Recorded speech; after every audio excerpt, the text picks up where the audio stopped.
কনকারেন্সিতে আমাদের next topic হচ্ছে lock, যেটার মাধ্যমে হচ্ছে আমরা এনশিওর করব একটা থ্রেড যখন একটা ক্রিটিক্যাল সেকশনে আছে বা একটা শেয়ার ডাটা মডিফাই করতেছে তখন অন্য কোনো থ্রেড সেখানে হচ্ছে প্রবেশ করতে পারবে না। তাহলে হচ্ছে এই যে লক আমরা ইমপ্লিমেন্টেশন করব, এর জন্য হচ্ছে আমাদের কি কি বিষয় খেয়াল রাখা লাগবে বা আমাদের গোলগুলা কি কি। একটা হচ্ছে যে মিউচুয়াল এক্সক্লুশন এনশিওর করতে হবে, যখন ওই যে প্রথমে যেটা বললাম একটা থ্রেড যখন ক্রিটিক্যাল সেকশনে আছে তখন অন্য কোনো থ্রেড প্রবেশ করবে না। এরপর হচ্ছে যেটা খেয়াল রাখা লাগবে সেটা হচ্ছে ডেডলক ফ্রি। যে আমার যদি হচ্ছে কখনো এমন সিচুয়েশন হয় যে হচ্ছে একাধিক থ্রেড পরস্পরের জন্য শুধু ওয়েট করতেছে কিন্তু কেউ কোনো প্রোগ্রেস করতে পারতেছে না, তখন হচ্ছে ডেডলকের সিচুয়েশনটা আসে, যেটা একটু পরে হচ্ছে আমরা চিত্র দিয়ে দেখব। তো লকটা এমনভাবে ডিজাইন করতে হবে যেন সেখানে ডেডলকের সিচুয়েশনটা না আসে। আর এরপর হচ্ছে স্টারভেশন ফ্রি, যে একটা থ্রেডই হচ্ছে বারবার লকটা নেওয়ার সুযোগ পাচ্ছে কিন্তু অন্য থ্রেডগুলো হচ্ছে লক নেওয়ার সুযোগ পাচ্ছে না, এরকম সিনারিও যেন না আসে। তো ডেডলকটা কি জিনিস, যেমন এখানে যেটা চিত্রটা দেওয়া আছে যে রিসোর্স ওয়ান, এই রিসোর্স ওয়ান হচ্ছে আমার প্রসেস ওয়ান ইউজ করতেছে এটা লক করার মাধ্যমে। আর রিসোর্স টু যেটা, সেই রিসোর্স টুটা হচ্ছে প্রসেস ওয়ানের জন্য দরকার, কিন্তু এটা হচ্ছে অন্য কেউ ইউজ করতেছে দেখে প্রসেস ওয়ান ওয়েট করে আছে। আর রিসোর্স টু হচ্ছে প্রসেস টু ইউজ করতেছে, আর এই সময় ওর হচ্ছে রিসোর্স ওয়ানের প্রয়োজন এবং সেটার জন্য সে হচ্ছে ওয়েট করে আছে। তাহলে দেখেন, প্রসেস ওয়ান এর কাজ শেষ না হলে সে হচ্ছে রিসোর্স ওয়ানকে ছাড়বে না, আর সে হচ্ছে রিসোর্স টু এর জন্য ওয়েট করে আছে। On the other hand process to এর হচ্ছে কাজ শেষ না হলে রিসোর্স টু কে ছাড়বে না, কিন্তু কাজটা করার জন্য সে রিসোর্স ওয়ান এর জন্য ওয়েট করে আছে।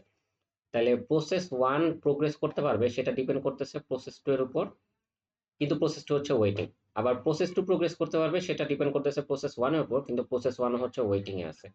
তো দুইজন হচ্ছে দুইজনের জন্য ওয়েট করে আছে কিন্তু জানে না যে কে কখন মানে ওরা আসলে জানে না যে দুইজন দুজনের জন্য ওয়েট করে আছে, বাট সিচুয়েশনটা এমন হয়ে গেছে যে একজনের কাজের জন্য হচ্ছে আরেকজন ওয়েট করে আছে এবং এজ এ রেজাল্ট কেউই হচ্ছে প্রোগ্রেস করতে পারতেছে না, তো দুইজনই হচ্ছে ফ্রিজ হয়ে আছে। তো এটা হচ্ছে ডেডলক সিচুয়েশন। তো আমরা লকটা এমন ভাবে ইমপ্লিমেন্ট করব যেন এই ডেডলক সিচুয়েশনটা কখনো অকার না করে। আচ্ছা, তো এরপরে হচ্ছে ধরেন আমরা লকটা ইমপ্লিমেন্ট করতেছি, তো একটা থ্রেড যখন এসে দেখবে যে একটা শেয়ার ডেটা লক করা, তো ওর তো হচ্ছে ওয়েট করা লাগবে যে কখন সেই জিনিসটা আনলক হয়, তখন হচ্ছে আমি ওই লকটা নিব। তো এই ওয়েটিংটা হচ্ছে আবার তিন ধরনের আছে। একটা হচ্ছে যে আমরা সিপিইউটা ইউজ করেই হচ্ছে ওয়েট করতে থাকলাম, মানে ধরেন হচ্ছে আমার কাছে 5 সেকেন্ড টাইম স্লাইস আছে, আমি হচ্ছে এসে দেখলাম যে শেয়ার ডেটাটা লক করা, তো আমি ওই 5 সেকেন্ড হচ্ছে সিপিইউ ধরেই হচ্ছে ওয়েট করতেছি, আমি হচ্ছে সিপিইউটা ছাড়তেছি না। এটা হচ্ছে একটা পসিবল ওয়েটিং। তাহলে এখানে যেহেতু আমি সিপিইউটা ধরে রাখছি এবং হচ্ছে জাস্ট বারবার চেক করতেছি এটা আনলক হচ্ছে কিনা, এটা আনলক হচ্ছে কিনা, তা আমি যে চেক করতেছি, চেক করার জন্য তো আমার সিপিইউ দরকার হবে, রাইট? আমি সিপিইউ ধরে হচ্ছে বারবার চেক করতেছি কখন আনলক হবে, কখন আনলক হবে। তো এই জিনিসটাকে হচ্ছে এই টপিকের ভাষা হচ্ছে স্পিনিং বলে, যে আমি বারবার হচ্ছে এরকম স্পিন করতেছি কখন আনলক হবে, কখন আনলক হবে, এটা বারবার দেখতেছি। তো যেগুলো হচ্ছে সিপিইউ ধরে রেখে হচ্ছে এরকম ওয়েট করে সেগুলোকে অ্যাকচুয়ালি হচ্ছে স্পিন লক বলে। তাহলে এই ক্ষেত্রে কি হয় যে আমি তো কোনো কাজের কাজ করতেছি না, বাট হচ্ছে আমি সিপিইউ টাইমগুলো ওয়েস্ট করতেছি। এই টাইমে যদি হচ্ছে অন্য প্রসেস রান করতো তাহলে ওরা হয়তো কিছুটা প্রোগ্রেস করতে পারতো। তো দ্বিতীয় আরেক টাইপের ওয়েটিং আছে, যে আমি যদি দেখি যে শেয়ার ডেটা লক করা, তাহলে আমি হচ্ছে সিপিইউটা ছেড়ে দিয়ে আমি হচ্ছে রেডি স্টেটে চলে যাব। মানে আমি আবার হচ্ছে যখন আমার সুযোগ আসবে যে একসময় তো আমি আবার রান করার সুযোগ পাবো, তো এই রান করার সময় যে দেখবো যে জিনিসটা আনলক হয়েছে কিনা। যদি দেখি তখনও আনলক না হয় তখন আমি আবার সিপিইউ ছেড়ে দিয়ে আবার হচ্ছে রেডি স্টেটে চলে যাব। তাইলে এটা করার মাধ্যমে কি হলো দেখেন, যে আমি হচ্ছে সিপিইউটা ধরে রাখলাম না। আমার কাছে যদি 5 সেকেন্ড টাইম বরাদ্দ থাকে, আমি হচ্ছে 5 সেকেন্ড সিপিইউ ধরে রাখলাম না। আমার হয়তো এই জিনিসটা চেক করতে কয়েক মিলি সেকেন্ড লাগবে যে এটা আনলক নাকি আনলক। একবার যখন জেনে গেলাম যে এটা আনলক, তখন হচ্ছে আমি সিপিইউটা ছেড়ে দিয়ে রেডি স্টেটে চলে গেলাম। তাহলে এইখানে হচ্ছে এটা বেটার দেন স্পিনিং, বাট এখানে হচ্ছে এই যে আমি রেডি স্টেট থেকে রানিং স্টেটে আসতেছি, একটু পরে হচ্ছে আবার রেডি স্টেটে চলে যায়, আবার তো একসময় হচ্ছে রানিং স্টেটে আসবো। এরকম এখানে একটা কনটেক্সট সুইচের ওভারহেড আছে। এরপরে যে থার্ড টাইপ অফ ওয়েটিং সেটা হচ্ছে যে আমি হচ্ছে এই যে দেখলাম যে জিনিসটা লক করা, আনলক হবে কখন এটা তো আমি জানি না। তো করলাম কি, আমি হচ্ছে ওয়েটিং রুমে চলে গেলাম। তো যখন এটা আনলক হবে কেউ হচ্ছে আমাকে জানাই দিবে হ্যাঁ এটা আনলক হয়েছে, এবার হচ্ছে আপনি আসতে পারেন। তো এটা হচ্ছে আরেক ধরনের ওয়েটিং, যে আমি যখন হচ্ছে সিপিইউটা ছেড়ে দিব তখন আগের মতো রেডি স্টেটে না যেয়ে এবার হচ্ছে আমরা ব্লক স্টেটে চলে গেলাম। তাহলে এই ক্ষেত্রে কি হলো যে আমার কনটেক্সট সুইচের ওভারহেডটাও থাকলো না, আমার বারবার হচ্ছে রেডি স্টেটে যাওয়া লাগলো না। আর হচ্ছে আমি একবারই হচ্ছে রেডি স্টেটে গেলাম যখন জানতে পারলাম যে জিনিসটা আনলক হয়ে গেছে। তো এই অ্যাপ্রোচটা হচ্ছে আগের ২ টা থেকে বেটার। এরপর হচ্ছে আমাদের লক ইমপ্লিমেন্টেশন অ্যাপ্রোচ। ১ম এ আমরা যে অ্যাপ্রোচটা দেখব সেটা হচ্ছে হার্ডওয়্যার অ্যাপ্রোচ। সেখানে হচ্ছে আমরা দেখব ইন্টারাপ্ট ডিসেবল করে কিভাবে লক ডিজাইন করা যায়। এরপরে আমরা হচ্ছে বেশ কিছু সফটওয়্যার অ্যাপ্রোচ দেখব, যেখানে হচ্ছে এই যে load and store, atomic exchange, ticket lock, ইল্ট আর ফাইনালি কিউ অ্যান্ড পার্ট। এগুলো হচ্ছে এমন সিকোয়েন্সে সাজানো হয়েছে যে এইটাতে যে প্রবলেমগুলো হয় লোড অ্যান্ড স্টোরে সেটা সলভ করে অ্যাটমিক এক্সচেঞ্জ, অ্যাটমিক এক্সচেঞ্জে যে প্রবলেমটা হয় সেটা সলভ করে টিকেট লক, এইখানে যে সমস্যা থাকে সেটা সলভ করে হচ্ছে ইল্ট, আর ফাইনালি হচ্ছে ইল্টে যে সমস্যা থাকে সেটা সলভ করে হচ্ছে কিউ অ্যান্ড পার্ট। তো ফাইনালি হচ্ছে আমরা অ্যাকচুয়ালি যেই লকটা ইউজ করে প্রোগ্রামগুলো লিখবো বা কোডগুলো লিখবো সেটা থাকবে হচ্ছে Q and part lock use করে। আচ্ছা, তা আমাদের প্রথম যে অ্যাপ্রোচ যে ডিসেবলিং ইন্টারাপ্টস, আমরা এখানে করব কি যে কখন হচ্ছে মানে আমাদের সমস্যাটা কখন হচ্ছিল, যখন আমার একটা থ্রেড কাজটা কমপ্লিট করার আগেই হচ্ছে অপারেটিং সিস্টেম আমাকে ডিসকেজুল করে দিচ্ছিল। তো অপারেটিং সিস্টেম আসলে কখন বুঝে যে একটা প্রসেসকে ডিসকেজুল করতে হবে, এই জিনিসটা যদি একটু দেখি।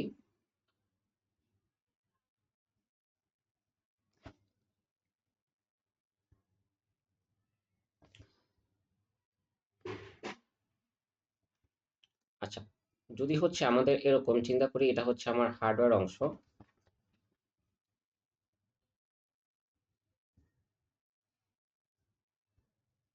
তো এখানে হচ্ছে আমার একটা টাইমার কম্পোনেন্ট থাকে, তারপর হচ্ছে ডিস্ক ম্যানেজার থাকে, এবং হচ্ছে আরো বিভিন্ন অংশ থাকে। সো এটা হচ্ছে আমি বলতেছি আমার একটা প্রসেসর, প্রসেসর ওয়ান। ঠিক আছে। তো এইখানে যে টাইমার কম্পোনেন্টটা আছে সেটা অ্যাকচুয়ালি হচ্ছে একটা নির্দিষ্ট সময় পর পর অপারেটিং সিস্টেমের কাছে একটা সিগন্যাল পাঠায় যে এতটুকু সময় অতিবাহিত হয়েছে। মানে অপারেটিং সিস্টেম তো একটা সফটওয়্যার, ওর তো নিজের হচ্ছে বোঝার ক্ষমতা নাই কতক্ষণ সময় হচ্ছে অতিবাহিত হচ্ছে।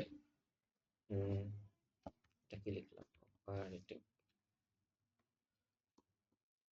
সো এই যে কতটুকু সময় অতিবাহিত হচ্ছে এটা অবশ্যই হচ্ছে হার্ডওয়্যারের মাধ্যমে অপারেটিং সিস্টেমের জানা লাগে। তো আমাদের যে টাইমার কম্পোনেন্টটা থাকে হার্ডওয়্যারে সে হচ্ছে একটা নির্দিষ্ট সময় পর পর জানায় অপারেটিং সিস্টেমকে যে এতটুকু সময় হয়েছে। ধরেন সে হচ্ছে প্রতি 1 মিলি সেকেন্ড পর পর হচ্ছে পিরিয়ডিক্যালি ক্লক সিগন্যাল দেয়। সেকেন্ড,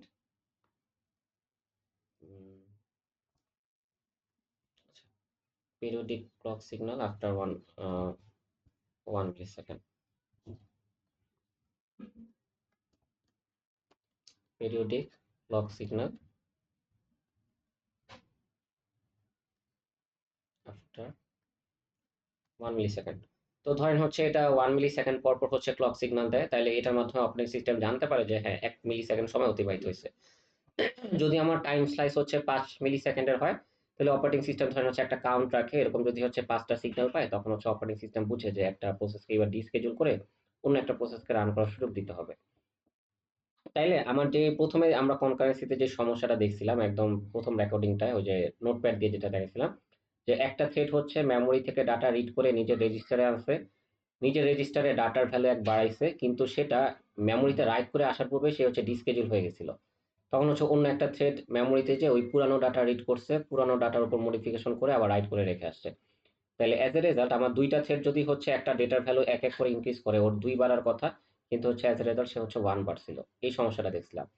তো আমরা যদি হচ্ছে এই ক্লক সিগন্যালটাকে অফ করে দেই, তাহলে হচ্ছে দেখেন অপারেটিং সিস্টেম আসলে বুঝতে পারবে না কখন একটা প্রসেসকে ডিসকেজুল করা হবে।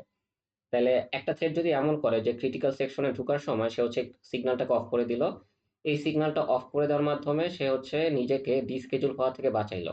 তো অপারেটিং সিস্টেম এখন বুঝবে না কতক্ষণ পর ডিসকেজুল করা লাগবে, তাহলে সে হচ্ছে তার কাজটা শেষ করলো, শেষ করে আবার সিগন্যালটা এনেবল করে দিবে। তখন হচ্ছে অপারেটিং সিস্টেম যখন আবার এরকম সিগন্যাল পাবে ক্লক সিগন্যাল তখন হচ্ছে ডিসকেজুল করবে। তাহলে আর আমার কাজের মাঝখানে আমাকে থামানো হইলো না। তো প্রথমে হচ্ছে কি করতে পারি আমরা হচ্ছে যে সিগন্যালটাকে ডিসেবল করে দিতে পারি। হ্যাঁ, ডিসেবল ইন্টারাপ্টস প্রথম হচ্ছে যে অ্যাপ্রোচটা আমাদের হার্ডওয়্যার অ্যাপ্রোচ, ডিসেবল ইন্টারাপ্টস। তাহলে এভাবে করে হচ্ছে আমরা প্রথমে লক ইমপ্লিমেন্টটা করতে পারি। বাট এই লক ইমপ্লিমেন্টটা বেশ কিছু হচ্ছে ঝামেলা আছে। প্রথমে হচ্ছে আগে আমরা ইমপ্লিমেন্টেশনটা দেখি তাইলে। এটা জাস্ট হচ্ছে 2টা সিম্পল ফাংশন আছে, যে যখন আমি লকটা অ্যাকোয়ার করব বা লকটা নিব আমি জাস্ট হচ্ছে ইন্টারাপ্টটা ডিসেবল করে দিব। এই ইনস্ট্রাকশন পেলে হচ্ছে আমার প্রসেসরের সবগুলা হার্ডওয়্যার ইন্টারাপ্ট হচ্ছে অফ হয়ে যাবে। এখানে সবগুলা বলতে হচ্ছে মানে আমার ডিস্ক থেকেও কোনো সিগন্যাল আসবে না, তারপর হচ্ছে আমার টাইমার কম্পোনেন্ট থেকেও কোনো সিগন্যাল আসবে না, আরো যদি হার্ডওয়্যার পার্ট থাকে যেখান থেকে অপারেটিং সিস্টেমের কাছে সিগন্যাল আসে ওগুলো অফ হয়ে যাবে। তারপর হচ্ছে যখন লকটা রিলিজ করব তখন হচ্ছে আমরা সবগুলা সিগন্যাল এনেবল করে দিব।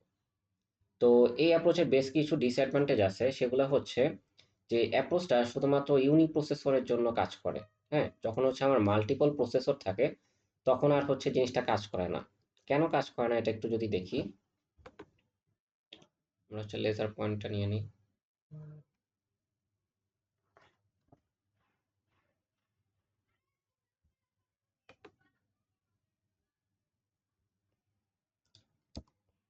হ্যাঁ, সো ধরলাম আমার হচ্ছে কম্পিউটারে হচ্ছে দুইটা প্রসেসর আছে, ডুয়েল কোর প্রসেসর। তাহলে ওই প্রসেসর ওয়ান এর হচ্ছে আলাদা একটা ইন্টারাপ্ট কম্পোনেন্ট আছে, প্রসেসর টু এর হচ্ছে আলাদা নিজস্ব ইন্টারাপ্ট কম্পোনেন্ট আছে। তো আমার থ্রেড ওয়ান সে যদি হচ্ছে প্রসেসর ওয়ানে রান করে তাহলে সে হচ্ছে প্রসেসর ওয়ানের ইন্টারাপ্টটা ডিসেবল করে দিবে। কিন্তু প্রসেসর টু এর ইন্টারাপ্ট তো এখনো এনেবল আছে, তাই না? তাহলে প্রসেসর টু কিন্তু হচ্ছে অপারেটিং সিস্টেমের কাছে স্টিল সিগন্যাল দিতে পারবে। তো এটা হচ্ছে আমরা এরকম চিন্তা করতে পারি যে আমার কাছে যদি দুইটা মোবাইল ফোন থাকে, আর হচ্ছে আমি মোবাইল ফোন ওয়ান হচ্ছে কেউ অফ করে দিল, আমার মোবাইল ফোন ওয়ানটা নিয়ে কেউ অফ করে দিল যেন হচ্ছে মোবাইল ফোন ওয়ান থেকে আমি কোনো সিগন্যাল না পাই, বা কোনো কল না পাই আর কি।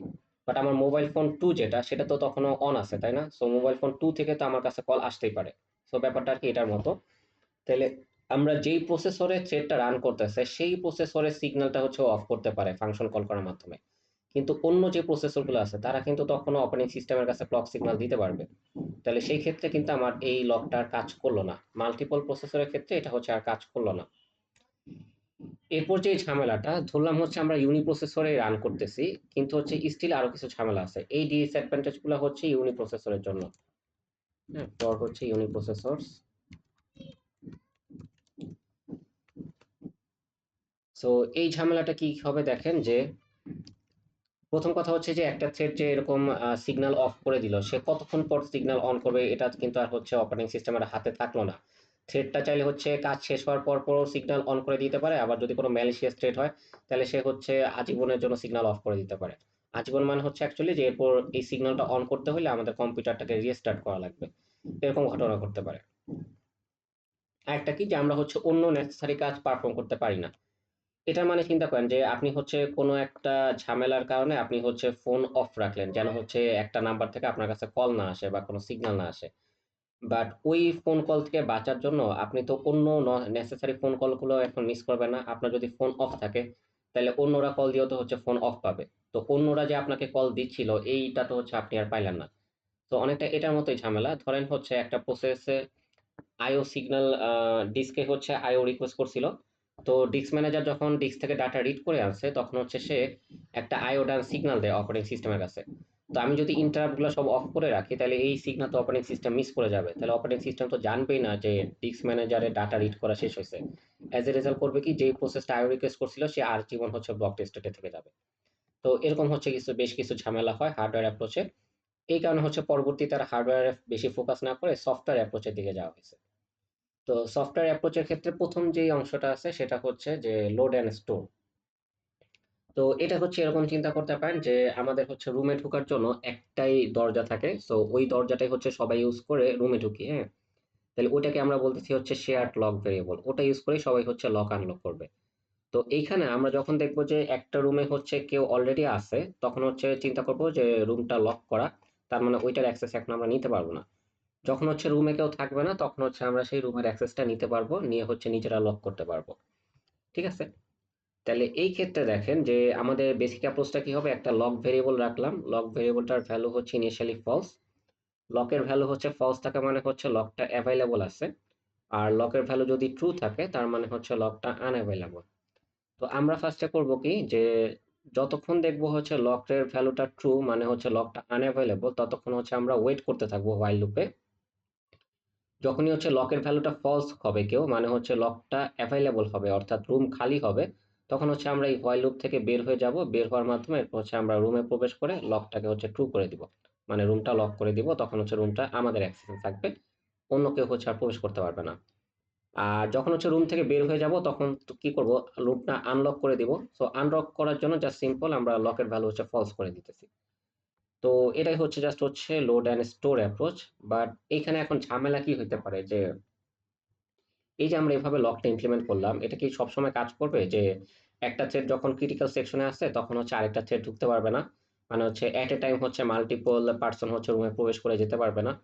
এই জিনিসটাকে এনশিওর করা যায় কিনা সেটা হচ্ছে এখন আমরা একটু চিন্তা করি। সো যখন হচ্ছে ওই যে একটা জিনিসের জন্য হচ্ছে একাধিক থ্রেড কম্পিটিশন করে এবং হচ্ছে একাধিক থ্রেড যদি হচ্ছে জিনিসটা একই সাথে অ্যাচিভ করে ফেলে, যেটা অ্যাচিভ করার কথা না, সেটাকে হচ্ছে রেস কন্ডিশন বলে।